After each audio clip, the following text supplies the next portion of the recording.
Have you ever thought something was so bad that it should be illegal? And not just any old illegal, but against the Constitution itself? This happened in 1919 with the 18th Amendment, which banned the production, sale, and transportation of alcohol. The 18th Amendment was the result of many generations of Americans who supported temperance or not consuming alcohol. Often led by women in church groups, the temperance movement believed that drinking alcohol was a moral sin that led fathers and husbands to neglect their families. Not all women in religious groups opposed alcohol. For many, it was a central part of their culture and customs, including fine meals at the White House itself. In faiths such as Catholicism and Judaism, wine was part of religious rituals. Also, immigrant communities in urban areas often came from countries where alcohol was a more accepted part of life.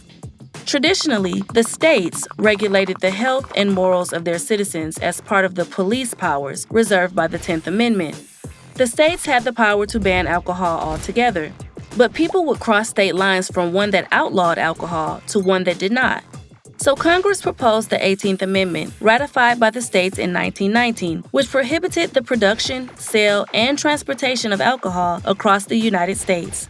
The era known as Prohibition had begun.